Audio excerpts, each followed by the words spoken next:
I'll call the Brattleboro Selectboard meeting to order for Friday, May 30th. This is a special meeting.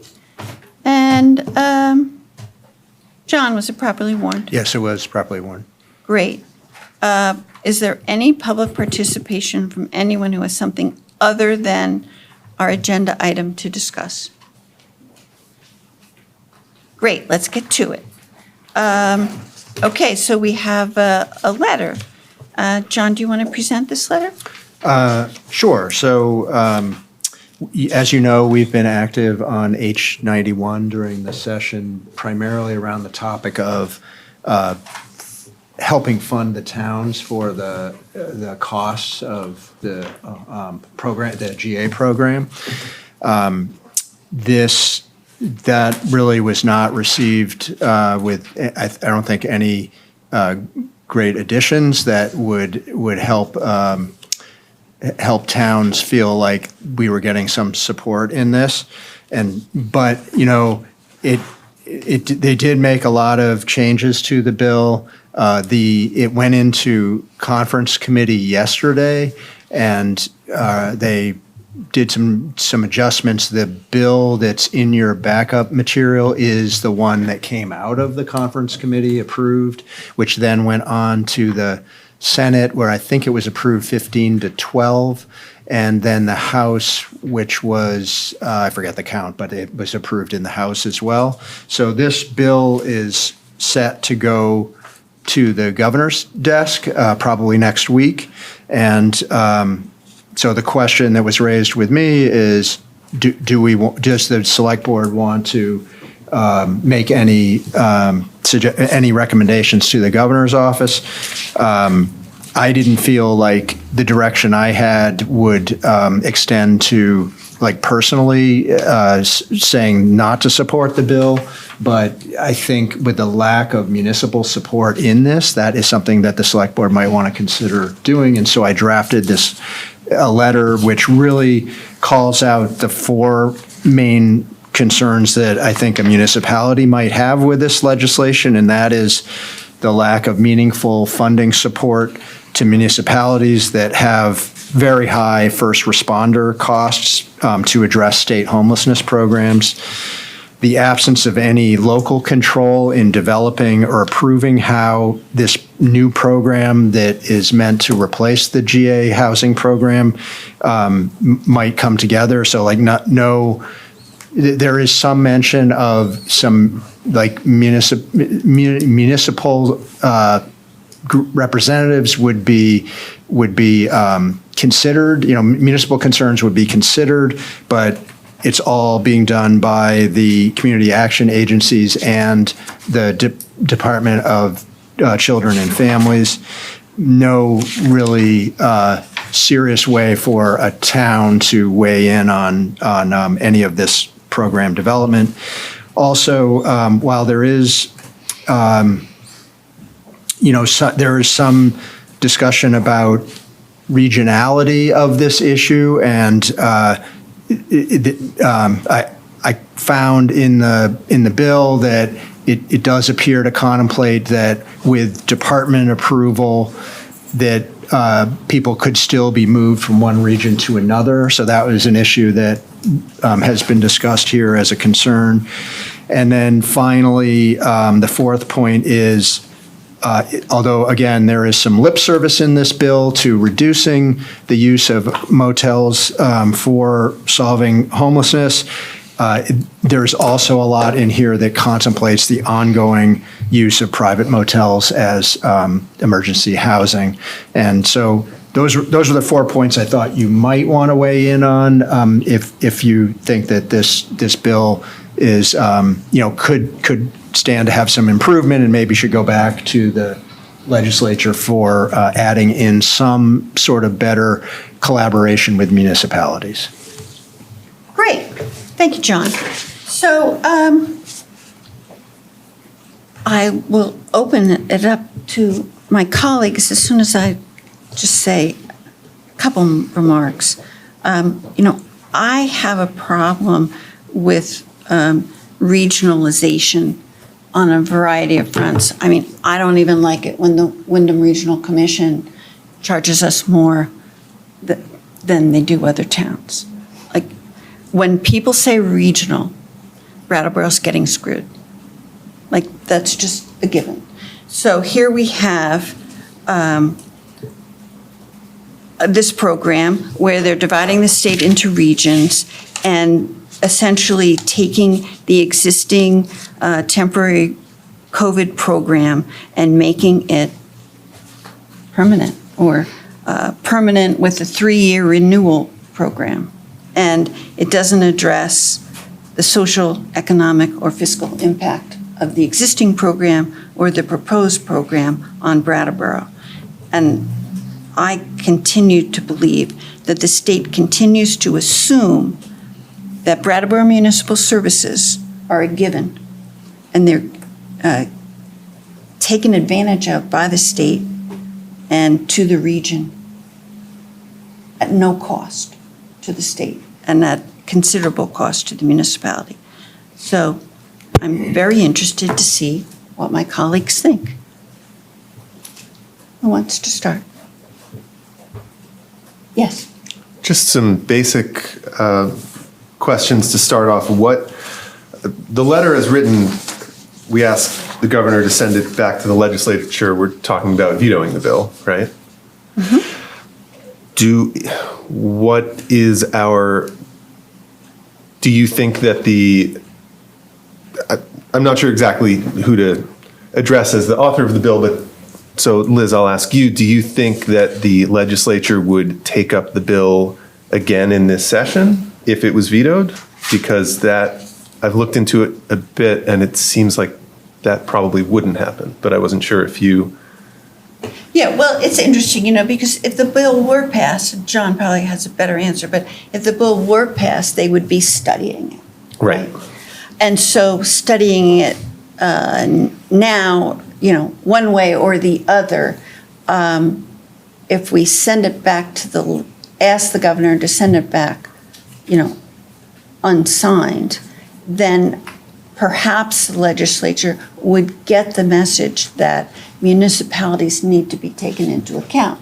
Like, the other day you had a conversation with the legislator who said, oh, gee, I never realized that you could look at this from a municipal perspective. And, right? And there's not a lot of that going on. I don't know that I would That's what you characterize it in those exact words. Maybe you didn't say, oh, gee. I don't usually say, oh, gee. I think, well, the big question I have about this letter is, what do we think the consequences would be of a veto? And also, do we think that H91, that this passing is worse for Brattleboro than nothing passing and being left with the status quo? I think my current feeling is that H91 has problems, doesn't do everything we want, doesn't do some things we want at all, but is clearly better than what's happening now. But I think that's the big first discussion question for us. Yeah. John, you want to answer that one?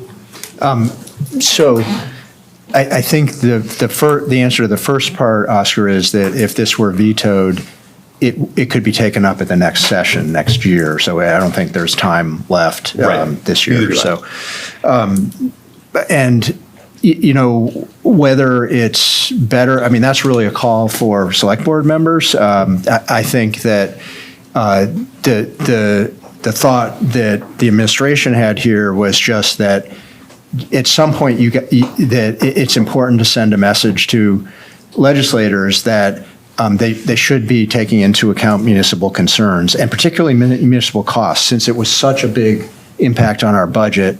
That's something that if we don't make a stronger statement about that, then there'll continue to be state programs put on regional areas like ours that may not work for you as the select board. So that was I think the biggest idea here.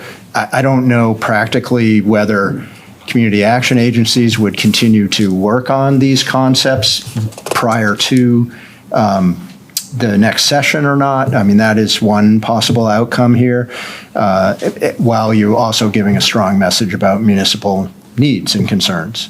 You know, the other thing that struck me about your question, Oscar, is that, you know, right now, John has been working with the GA program, you know, all year, and gotten to know the people, and they've gotten to know the issues. Otherwise, we'd have to start again with this whole new group to get them to understand the problems of Brattleboro. And it's not in the bill for them to understand the problems of Brattleboro. There's the word municipalities scattered about a couple of times, but people on advisory committee with lived experience of homelessness have greater say and are actually getting paid more than the town of Brattleboro. Hang on, let me find. Well, someone else can go. You want to go first, Isaac? Sure. So one thing I think we can all agree on is that the current model with the motel program is not working the best for many of the people who are in the program, nor is it working the best for the municipality. From having spoken with a couple folks at the motels, I understand people are often on the line for 4 hours a day, just waiting to get through to a bureaucrat in Montpelier who can then tell them, oh, well, please, send us this such and such a form. And these are folks who may or may not have reliable connection to the internet, who may or may not have the resources they need to be able to do that. And this is a recurring thing that people are having to do, with the risk of being, having their shelter terminated. And we're talking about people who are pregnant, people with children, older Vermonters, and then municipalities like ours have been struggling with, when it's bureaucrats in Montpelier who are making decisions about our community and people in our community. So, one of the things that I have heard is that a lot of people in Brattleboro want to make it work better for people who are unhoused, for the municipality. And so I'm looking at, okay, well, where can we take steps to make it better? Because the thought of having one more year of the status quo, to me, it's hard to imagine that down the road, with federal cuts coming, with more people losing their housing and their housing vouchers, that there's going to be more funding available for municipalities. So I would think that we would want to be transitioning away from the state-run motel program, which this bill, which was actually, I understand that this effort was started prior to the pandemic, and then the pandemic came and that kind of put this progress on hold. But there's been an acknowledgement for a while, I think, that this isn't an ideal model with the state running it. And I think that this H91 would mean that municipalities would have a seat at the table. There have been some changes, I believe, since this letter was drafted. Just in the last minute, there were some things inserted. So, for instance, there is municipalities will have a seat at the table. So the regional advisory councils are mandated by the bill to include municipalities. That's been something that's been added. As I just said, to a reduced level than variety of community members. I'm not seeing that. I'm seeing them all in the same subsection. Sorry I don't mean to No, interrupt, please. But I'm seeing lived experience of homelessness, local housing coalitions, et cetera, municipalities, all in the same section 1. Yeah, so that's one. Go ahead, John. I would just point out that it says it shall include, and when you say municipalities, what does that mean? That's Of course. And when a community action agency is covering, I don't know how many towns, is that all of the towns, or is it the one that's most important? Sure. I just want to draw a distinction between those questions, which are that I don't know the answer to those, but there's a difference between that and sort of a multi-tiered system where municipalities are on level 2. And for example, there are 2 tiers here. There's shall include and may include, and municipalities are in shall include. Yes, and then I don't believe there part of the implementation planning initial regional assessment part of this. There is mention of including consideration of municipal needs, but no participation by municipalities. And that's designing this program. And as Isaac mentioned, it is definitely status quo for another year. What this is a planning effort to try to come up with a new thing for next year. Well, that could be done on the basis of legislation, or it could be done by legislators calling together municipalities, community action agencies, other interested stakeholders, and pulling them together to design this during this fall and bring back a full package to the legislature next session. Sorry. Yeah. Go ahead. If I could just, thank you. Just to continue that, this has been years in the making. So I'm concerned about the idea of trying to pour cold water over something that's been a long-term, multi-year attempt to make some improvements and really move away from something that I've heard members of this body complaining about, which is the current system. And so, I do, there also, one of these bullet points is about the concern about, I think the concern that you're bringing up, Mr. Potter, is the idea that as it stands right now, people can be dumped, basically sent to another municipality.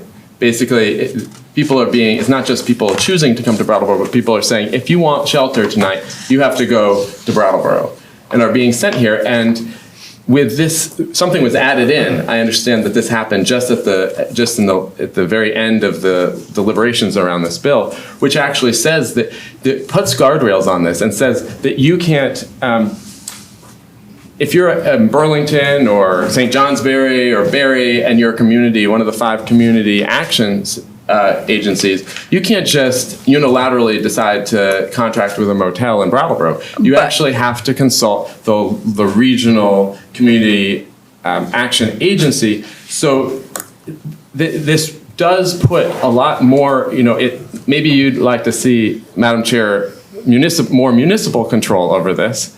But I think that regional is closer to us than state control. It's a lot closer to wherever else in Windham County we have to go to SEVCA than it is to go to Economic Services Division in Montpelier.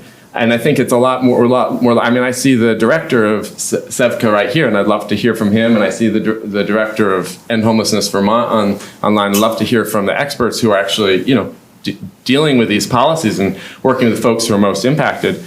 But I'll just say that I think it would be, we'd have a greater chance of seeing at the shelters, we'd have a greater chance of seeing SEVCA than we would seeing staff from Economic Services Division from Montpelier.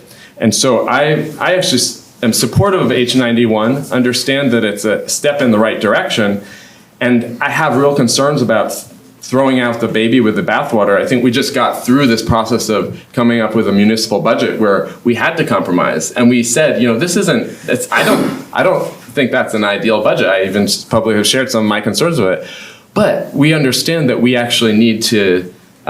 We need to compromise. We need to put something forward, and so I believe that H91 does that. And I don't think I'm concerned about the idea of Brattleboro really earning a reputation of being in the way of progress, of making urging the governor to veto something that the legislature has had all this time putting together. That concerns me, and I would just propose as an alternative that we might think about the $3 million that was taken out of this budget for H91. We could write to the governor and ask for some of that money to go to municipalities to complement this $1 million that's included for municipalities. So those are my thoughts about it. Mm-hmm. Well, I just mention. I'd love to say something too, Liz. Well, I just want to point out that what Isaac was talking about on page, this is page 20 of 37, item 5, shall not utilize hotels and motels outside the community action agency or entity's region unless approved by the department or a written memorandum of understanding between community action agencies. it seems to me it's pretty easy for community action agencies to have a memorandum of understanding and keep with the process of moving people around the state. So that's kind of a no answer.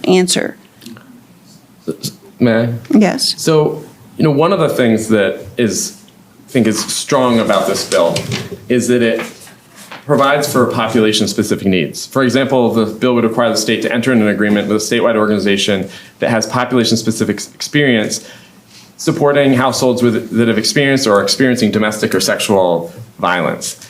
And so I could imagine there might be an agreement between two community community action agencies saying, you have expertise and a shelter that's specifically for people who have experienced sexual and domestic violence.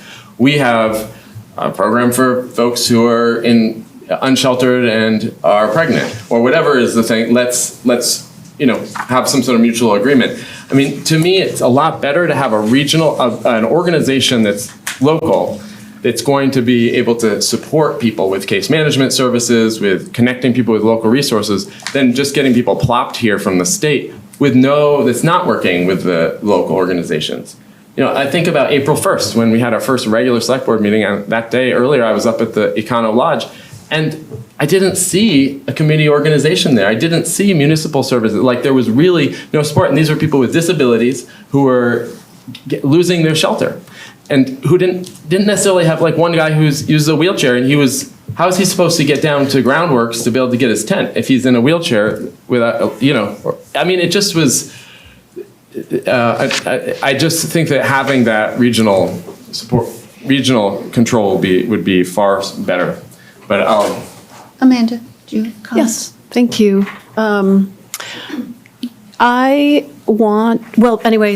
will say that, in my opinion, this bill is not ready, though I'd like to say yes, I think it's not ready. A couple things that are not present are the requirement of an in-person intake, for example, which a community, organization could do and could adopt even without this going. I think that's important. I think the state must require in-person intakes for individuals. I also, as much as I want to say carry forward, I think that this letter, who knows if the governor will actually listen to it, is expressing that we do need more support as municipalities to support people in dire situations of homelessness. I also, for the $1 million that was sort of promised to municipalities, it strikes me that there are at least 6 municipalities in Vermont that have general assistance emergency housing. So if you divide $1 million by 6, and then that ends up being about 160. No, it's like $16,000. Is that right? I think money is only for if a municipality would be sharing in the opening of a shelter, which we're not proposing to do. So that $1 million isn't even real to addressing our needs. Well, I'd like to hear from the public about that, because we do, have a congregate shelter in process right now, additional beds, which is unique and awesome about our town. So anyway, I just don't think it's quite ready. And I agree that it should go back to next fall. Thank you. Peter? One of the things I often resent is throwing cold water on something and in the 11th hour, which is precisely what we'll be doing here. As I don't know how much the town of Brattleboro got to weigh in on the words of this. Do we have any contact, any say in it at any point in time of the process? We submitted testimony not on all of the language. In fact, a lot, this wasn't even done until yesterday. So okay, and at what point were we involved? we were involved when it was in the Senate, and we submitted a letter along with 5 other towns asking for municipal attention in this bill, and it was not heard. All right, and I wrote to every senator. And I know many people in the public wrote to every senator. This is fairly recent. Amanda wrote to every right? senator. I mean, yeah. we're talking recent, and within the past month. Right, so, But I will say that our delegation did not respond positively to our comments. I understand it. I understand that. I really, honest to God, I do. Because they're working hard on something that they want to see passed that does have some really good substantive responses to solving, parts of a system that's broken. And, so this is just going to be another system in place that will mostly not work, but will work just enough to keep it lifted up. So that's my concern with the bill. My approach to this right now is more of this guttural response to the Brattleboro taxpayer and the burden that the Brattleboro taxpayer will feel as a result of this bill. And that's kind of where my decision is coming from right now.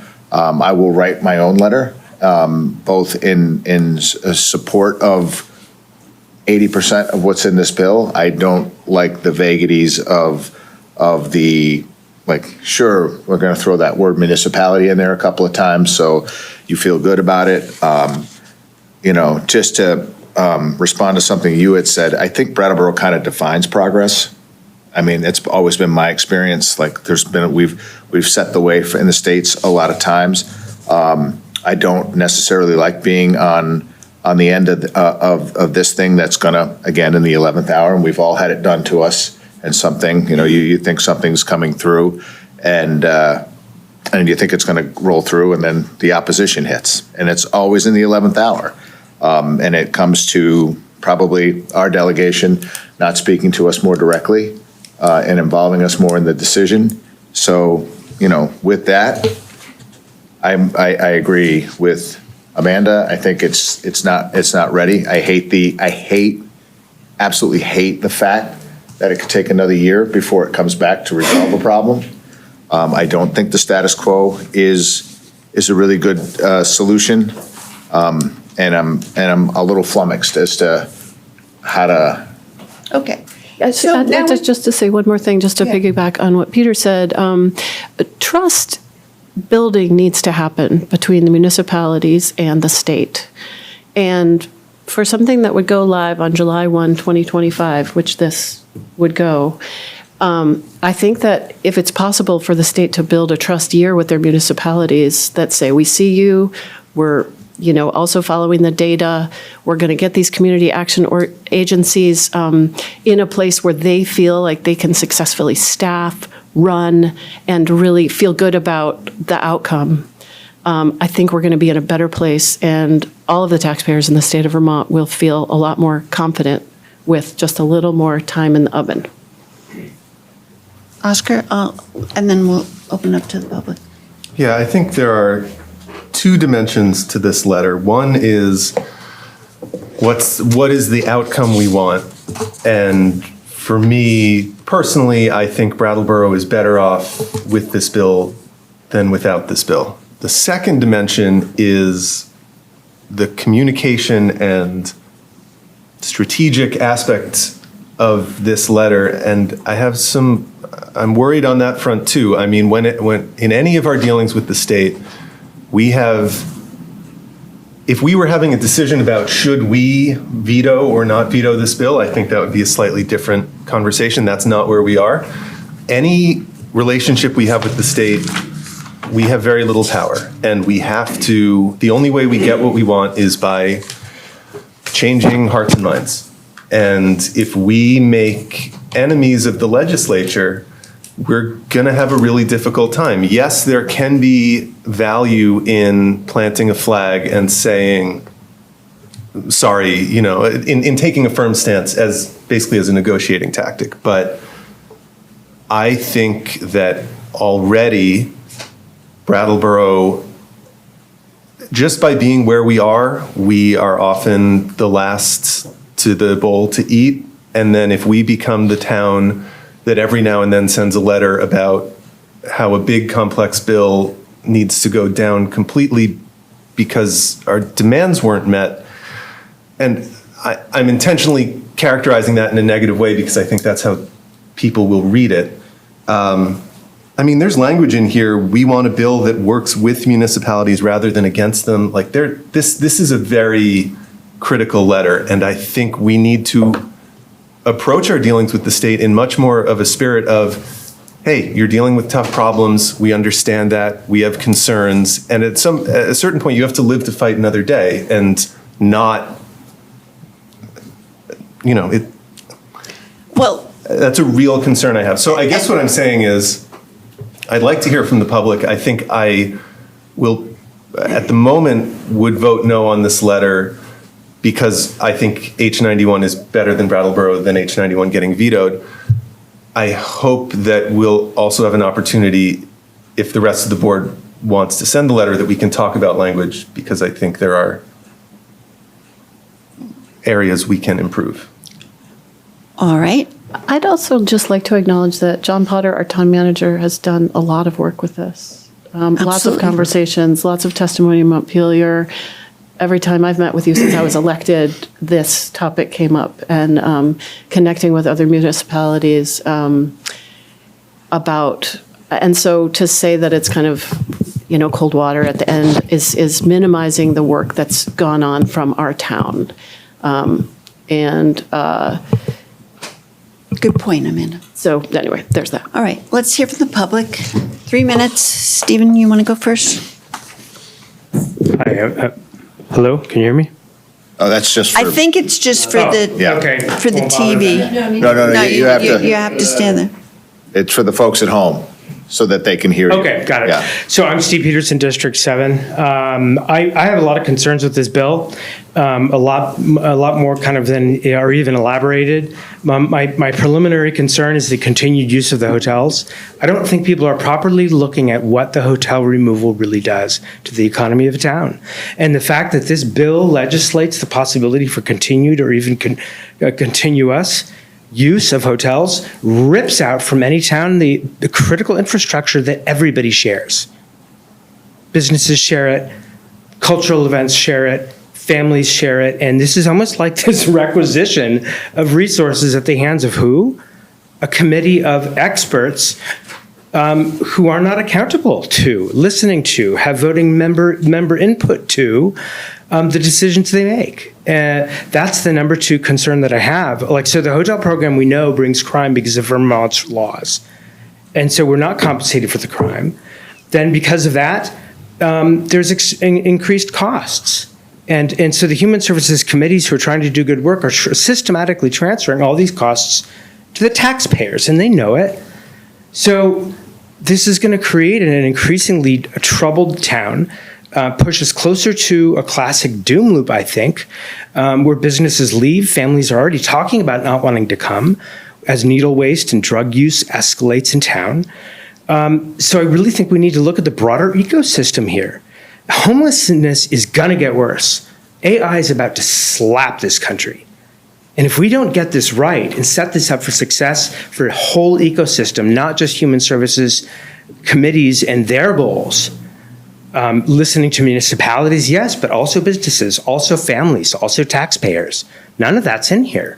And so we're handing this over to, I hate to say it, a committee of experts is always, by definition, going to have conflicts of interest. And we've seen that over the last 5 years in this town, where the human service committees, well-meaning, yes, are pushing policies with complete disregard for crime or drug waste or any of that. They don't care. Their only goal is their clients. We have to have goals of everyone, not just the clients. And so this bill hands to a group of people who have demonstrated clear laser focus on one thing only at the detriment of everything else. We're handing it the keys to the entire system to them. So when you say local, that worries me.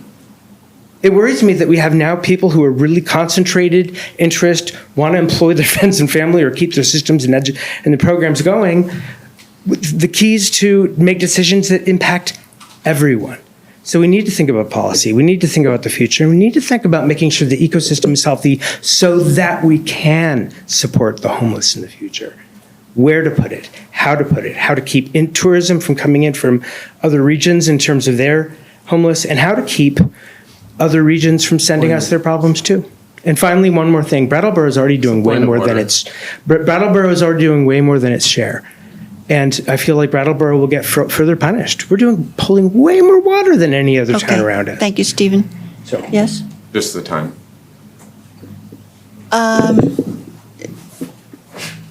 Comments?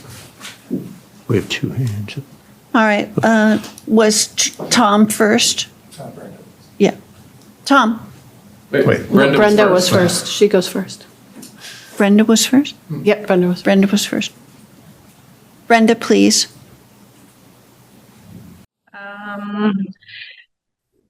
Hi there. I think Tom was first, but if Tom's okay, I'll go forward. I wanted to just say that I have been in the committee rooms for every single ideation of this bill, how it went forward. I'm the executive director of End Homelessness Vermont. We work across the state, including in Brattleboro, with people living with disabilities who are experiencing homelessness. This bill is the product of compromise. It is not everything I would want, nor is it everything that the governor would want. It is a middle lane. We aren't going to get better than this middle lane. And the committees of jurisdiction have been very clear that they are not doing a new bill next year. They have spent almost their entire bandwidth on this bill this year. There is $1 million that's all ready to be distributed. There's also $3 million that was removed from the bill but is still in the budget, went to the bottom line. You can advocate for getting that.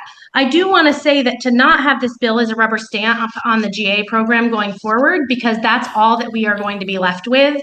And so I think it's really, really critical. And I was in the room while they were deciding who was in the shall in the regional committees, and the shall was very clear. If you were in the shall, you have to be included in that regional planning.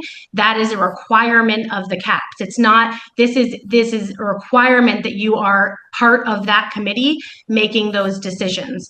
And each person in that committee has equal value and equal power. And I don't think that a municipality necessarily should be more powerful than people with lived experience. That's a personal opinion, but that's the kind of places. There's words about domiciled in the area that make me very uncomfortable, but I'm supporting this bill because it is a compromise bill. I also just want to say that if this doesn't happen, that $1 million is for next year only. It's one-time dollars. And so you would get that next year, but you can always advocate for more for this future, the future of this bill. And the town transfers of people right now, when we have a client, for example, who needs a hotel room and the only hotel room is in Brattleboro or the only hotel room is in Rutland, we have to move those clients to those rooms. This is going to allow us to work with the regional CAP agencies and the shelter providers to come up with a plan for that person to not move them out of their home district. That's actually really important for a variety of reasons, including the people who we haven't talked about a lot today with lived experience who are actually being impacted by this. I think that's really important. And the consequences of a veto is that we are moving forward with GA in the next coming years. I don't think that the legislature, my experience with the legislature this year is they do not have the appetite to do this again and to have this fight with this governor again. And so I think right now, the things like inclusion of municipalities, all of those issues around non-transfer, domicile, those are things that were really important to the governor.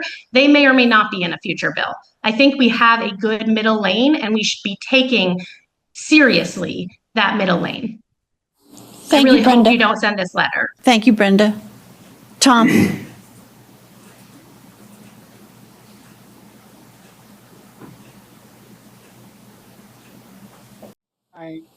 All right, I think we did it. Hi, Tom Franks here.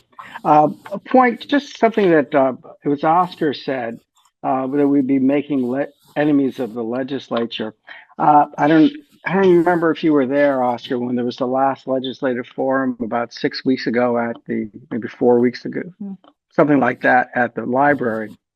But many of us there said, hey, legislature, what about all the costs Brattleboro is bearing? And the answer was, well, you're going to bear more because there's going to be less state money, essentially. Our legislative delegation did not seem to care when the taxpayers said, hey, wait, what about us? So I just wanted to get that out up front. Secondly, back to my my infamous January statement about the difference between mandatory and voluntary. What this does, what was happened is Brattleboro has become a mandatory host community. We have no choice. It is our town. I have not done the research. I haven't had time. I've been doing other things that some of you approve of and some of you may not, in our recent budget issues. But as a lister, one of the things I'm really curious about is the net impact on property values that GA Pro is going to have on Brattleboro over time, the impact on our employment and other things. It's a matter of public record that the owners of the Quality Inn repeatedly for grievances saying, "Oh, it's not worth that much. It's not worth that much." Before COVID, they've been silent. They're getting their money. They're not paying rooms and meals taxes, and we're covering costs. This bill, I think your letter is quite straightforward. You ask for four things, meaningful response to support municipalities. That's not there. Absence of local control. The argument that having municipalities as a word in the bill, okay, so somebody, a local agency, yes, okay, municipalities, you get to elect one representative to our board. No, that doesn't cut it for having representation. Failing to limit homelessness solutions in the new legislation, well, saying that, yes, we'll get them the best room we can get them, or try not to move them. Yes, I hope that's happening anyway, but there's doing nothing to keep it controlled. And, finally, motels. We don't have a lot of motels I'd send a family member or a friend to in town. In fact, we have one. There was some bed and breakfast, but although maybe two. Colonial's kind of fun for some people, but my sister will not stay in Brattleboro anymore, and she's fussy, I admit. So that's what I got. Thank you very much. Sign the letter, send it along. Thank you. Josh? Thank you. Josh Davis, I'm the Executive Director of SEPCA. It's a community action agency. We're named as being the regional head of this bill, should it go through. I'll try to keep my points, 3 minutes for the complexity of what we're talking about here today. And I've been in this process since it started. It feels very challenging, so I'll try to stick to the points. I think meaningful funding, I hear you on that. The municipality has spent a lot of money. It's been well documented in the paper. The bill tries to speak to that. I'm not a legislator. I didn't put that in there, but I would say that the community action agencies advocated for your concerns to be heard, very specifically Brattleboro and Barre. And so that is one of the reasons that $1 million is in there. So in terms of are you hearing us and putting things in? We are hearing that at least community action agencies are. Lack of local controls in shaping the program. I would argue that this bill is very much that. The intent of this bill is that we have regional and local control on how this program works. Right now, we have no control. The point that you're making about people moving around, we have no say in that. This is what happens. If there's a room available in Barre and somebody comes into the system in Brattleboro and there's no rooms everywhere else, then they're going to go to Barre. This does set up guardrails. Perhaps it's not as intense as you would like to see in there, but this does say, as much as possible, we're going to keep people in their communities of home. The fourth point, ongoing use of private motels.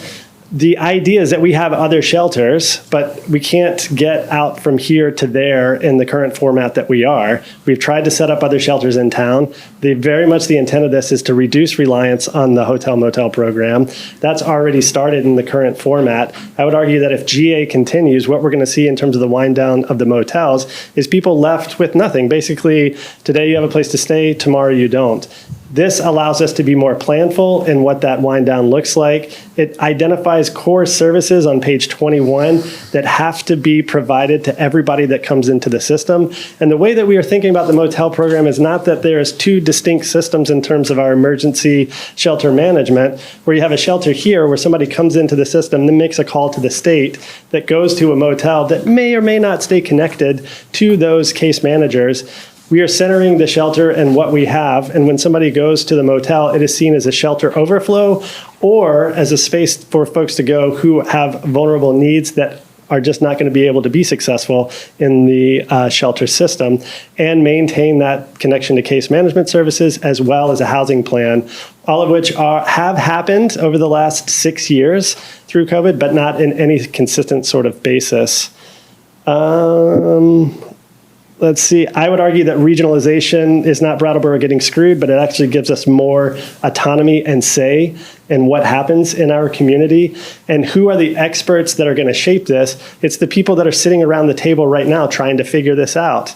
I would strenuously argue, I see you shaking your head, Liz, that this is the group of people that is going to get to decide these resources that now we have very little say, if any say, of how they're spent in our community. See that I'm over time. I'm here. I'm happy to keep talking about this. Thank you. Christina, did you want to comment? Christina Cheyanier, Brattleboro resident. I think this letter is pretty bold to send up. I wouldn't want to put my name on it, even if I agreed with it. I think that there are ways to write it that sounds more, that could be more collaborative and less damning of this bill. I do think that considering the residents of Brattleboro elected their state reps. I'm going to ask you to have less than 3 minutes and hurry up because we got to go. Well, point Okay. of order. Sure, you can ask me that. I'll try. Thank you. Sure, Liz.